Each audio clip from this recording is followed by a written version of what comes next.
feel like these ones didn't get as much press and as much showing as the other ones. I feel there's kind of two sides. Like, I feel like I missed out on Slum Village, and I've heard of them, but I never gave them the time of day and listened to them. But I mean, I can name numbers of other songs before I would name any other Slum Village song. So why do you think that how did the mainstream media just completely blanket over the scene to where people like me missed out on Slum Village? I think they're just underground. I mean, they released independently. It's not as if they were on a major label. You know, it's not that they weren't pushed by Interscope or Universal or Atlantic, any of these big labels. They're independent out of Detroit. But because they have J Dilla, who's almost like he kind of operates beyond the mainstream underground, whatever, just because of how talented he is and how much of a genius he is with the production.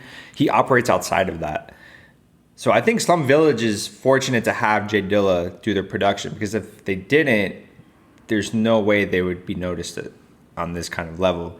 Because at this point, J Dilla's already done production for major artists. He's worked with Common, he's worked with The Roots, with Tribe Called Quest, with all these bigger artists. J Dilla has been producing with them, so he's known around the industry.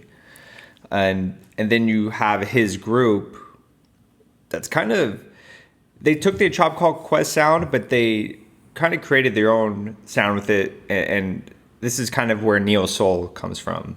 You have the neo soul movement with Slum Village, Erykah Badu, Questlove, D'Angelo.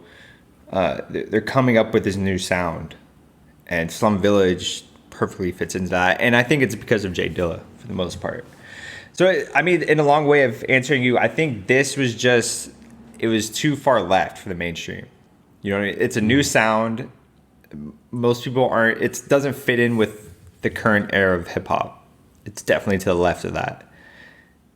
But it doesn't mean it's not great. And no, not at all. And that's the thing, is that it is great, but it didn't get the and spotlight. And you look at the features on this and you're like, wow, how did this not have more attention? It's Busta Rhymes, Q-Tip, D'Angelo. It's Pete Rock. Like, they have a great feature list on here. It's amazing. I mean, and that's where I was saying it's kind of that double part, because it gets overshadowed, but then at the same time, how old was I in 2000? Like 13, 14? I don't remember. Right. But I wouldn't have appreciated this. No. I wouldn't have looked for this. No, and I definitely did not know Slum Village that early on. Mm-hmm. I didn't get into Slum Village probably till 2006, 7. So it's definitely after their height, and so I was definitely behind. I wish I had known them when they were coming out. It's for being 13 years old. Unless you have an older brother who's really into underground hip hop, I don't see how you would find out about this. Yeah, it's not going to happen. I mean, it's cool because I remember the student went to school with Sean. Like, he was super into J Dilla, and I remember him really pushing him. And then in high school, I think that's what I'm thinking of, is in high school he was really pushing him. And it wasn't really, I mean, but then again, I didn't have a computer. I didn't have internet. This is not something, how would I look this up? Right. It's like, okay, J Dilla, burn me a disc or burn me a CD and I'll check it out. Right. And, until that happens, nothing happens. But I think that's why, like, I missed out on a lot of this music, because I didn't have the resources to go and look that stuff up. I can't go and buy an album because they're expensive. Money's tight. I'm not going to spend $20 on an album that I may not know. I'm going to wait. Yeah. I'm going to spend that on 50 Cent, though. Right. So, because I know his shit slaps. You're going to buy what you know. And it's the same thing with when you buy anything. You want to know what you're buying. Right. You want to know that you're going to enjoy the content.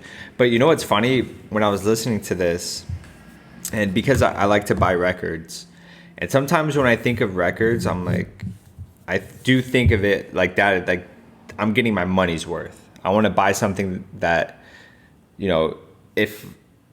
take, for example, this album. It's 21 tracks. It's all produced by J Dilla. Every song, has a great beat. I can vibe to it. I don't, lyrics and whatever aside, just the sound of it is amazing. So for me, it's worth to buy this for $30 for the vinyl. Just for that fact, I'm getting 21 classic J Dilla beats. Here's another one that's too. Value. Back then, did you listen to full albums or did you only listen to the singles? Back then, what do you mean? Like what? In 2000, when we were teens, pre-teens. I definitely remember listening to albums, putting in a CD, and letting the CD rock all the way through. Definitely did that. I didn't do that. If I heard a song, like I would more ask a friend for a mix than I would for, hey, burn me this. But there were certain artists back then, like I'm going to listen to Exhibit, I'm going to listen to Eminem, I'm going to listen to The Chronic. But I mean, I still, even when I think of 2001, The Chronic 2001, I don't think I was listening to it from front to back. Right. Like I'm focusing on all the hits on that. The whole album is a classic, but there's only like 5 or 6 tracks that I'm really playing on rotation. But now it's like there's other songs on there.